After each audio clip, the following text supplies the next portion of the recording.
Hello friends, welcome back to our channel. ಸ್ನೇಹಿತರೆ, ಇವತ್ತಿನ ನಮ್ಮ ಈ ವಿಡಿಯೋದಲ್ಲಿ ಈಗ ತಾನೇ ಹೊಸದಾಗಿ ಕಲರ್ಸ್ ಕನ್ನಡ ವಾಹಿನಿಯಲ್ಲಿ ಶುರುವಾಗಿರುವ 100 ಜನ್ಮಕ್ಕೂ ಹೊಸ ಧಾರಾವಾಹಿಯಲ್ಲಿ ನಾಯಕಿ ಅಂದರೆ ಮೈತ್ರಿಯ ಪಾತ್ರಧಾರಿಯಾಗಿ ನಟಿಸ್ತಿರ್ತಕ್ಕಂಥ ನಟಿ ಶಿಲ್ಪಾ ಕಾಮತ್ ಅವರ ರಿಯಲ್ ಲೈಫ್ ಸ್ಟೈಲ್ ಹೇಗಿರುತ್ತೆ ಎಲ್ಲವನ್ನ ಹೇಳ್ತಾ ಹೋಗ್ತೀನಿ. ಅದಕ್ಕಿಂತ ಮೊದಲು ನಿಮಗೂ ಕೂಡ ನಟಿ ಶಿಲ್ಪಾ ಕಾಮತ್ ಇಷ್ಟ ಅನ್ನೋಂಗಿದ್ರೆ ಈ ವಿಡಿಯೋಗೊಂದು ಲೈಕ್ ಕೊಟ್ಟು ತಪ್ಪದೆ ನಮ್ಮ ಚಾನಲ್ನ ಸಬ್ಸ್ಕ್ರೈಬ್ ಮಾಡ್ಕೊಳ್ಳಿ. ಹಾಗೆ ಪಕ್ಕದಲ್ಲಿ ಬರ್ತಕ್ಕಂಥ ಬೆಲ್ ಐಕಾನ್ ಮೇಲೆ ಮರೀದೆ ಕ್ಲಿಕ್ ಮಾಡ್ಕೊಳ್ಳಿ.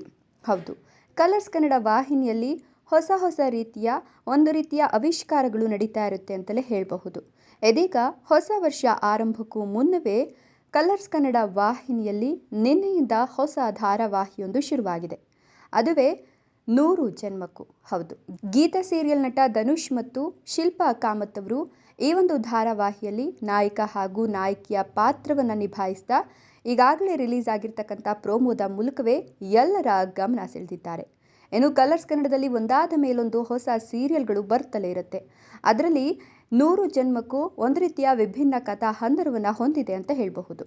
ಇನ್ನು ಈ ಹಿಂದೆ ಗೀತಾ ಸೀರಿಯಲ್ನಲ್ಲಿ ನಾಯಕನಾಗಿ ನಟಿಸಿದ್ದ ನಟ ಧನುಷ್ ಇದೀಗ ಮತ್ತೆ 100 ಜನ್ಮಕ್ಕೂ ಸೀರಿಯಲ್ ಮೂಲಕ ಚಿರುವಾಗಿ ಎಲ್ಲರ ಗಮನ ಸೆಳೆಯೋಕೆ ರೆಡಿಯಾಗಿದ್ದಾರೆ.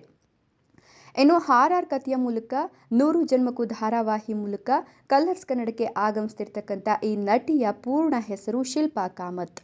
ಇವರಿಗೂ ಸಿನಿಮಾ ಕಿರುಚಿತ್ರಗಳ ಮೂಲಕ ಗುರುತಿಸಿಕೊಂಡಿರುವ ಶಿಲ್ಪಾ ಕಾಮತ್ ಇದೀಗ ಮೊದಲ ಬಾರಿಗೆ ಕಿರುತೆರೆಗೆ ಎಂಟ್ರಿ ಕೊಟ್ಟಿದ್ದಾರೆ ಅಂತ ಹೇಳಬಹುದು.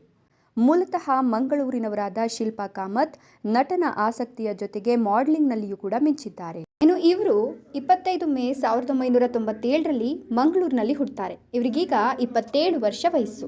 ಹೌದು, 2023ರಲ್ಲಿ ಮಿಸ್ ಮಂಗಳೂರು ಸ್ಪರ್ಧೆಯಲ್ಲಿ 2ನೇ ರನ್ನರ್ ಅಪ್ ಆಗಿ ಶಿಲ್ಪಾ ಕಾಮತ್ ಮಿಂಚಿದ್ರು.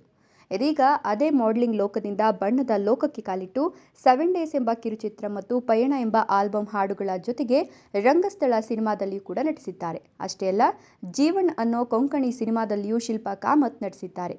ಕರೋಪಾಡಿ ಅಕ್ಷಯ್ ನಾಯಕ್ ಈ ಸಿನಿಮಾ ನಿರ್ದೇಶನ ಮಾಡಿದ್ದಾರೆ. ಇನ್ನು ಸೋಷಿಯಲ್ ಮೀಡಿಯಾದಲ್ಲಿಯೂ ಕೂಡ ಸದಾ ಸಕ್ರಿಯರಾಗಿರ್ತಕ್ಕಂಥ ಶಿಲ್ಪಾ ಸದಾ ಒಂದಿಲ್ಲೊಂದು ವಿಭಿನ್ನ ರೀತಿಯ ಫೋಟೋಶೂಟ್ಗಳನ್ನು ಮಾಡಿಸ್ಕೊಳ್ತಾ ಆ ಫೋಟೋಗಳನ್ನು ಶೇರ್ ಮಾಡ್ತಾ ಎಲ್ಲರ ಗಮನ ಸೆಳೀತಿದ್ದಾರೆ. ಇದೀಗ 100 ಜನ್ಮಕ್ಕೂ ಸೀರಿಯಲ್ ಮೂಲಕ ಮೊದಲ ಬಾರಿಗೆ ಕಿರುತೆರೆಗೆ ಲಗ್ಗೆ ಇಟ್ಟಿರ್ತಕ್ಕಂಥ ಈ ನಟಿ ಕಿರುತೆರೆ ಲೋಕದಲ್ಲಿ ಯಾವ ರೀತಿ ಛಾಪು ಮೂಡಿಸ್ತಾರೋ ಕಾದು ನೋಡಬೇಕಿದೆ. ಇದರ ಬಗ್ಗೆ ನಿಮ್ಮ ಅನಿಸಿಕೆ ಅಭಿಪ್ರಾಯಗಳನ್ನು ಕಮೆಂಟ್ ಮಾಡಿ. ವಿಡಿಯೋ ಇಷ್ಟ ಆದರೆ ಲೈಕ್ ಮಾಡಿ, ಶೇರ್ ಮಾಡಿ. ತಪ್ಪದೆ ನಮ್ಮ ಚಾನಲನ್ನು ಸಬ್ಸ್ಕ್ರೈಬ್ ಮಾಡ್ಕೊಳ್ಳಿ. Thank you.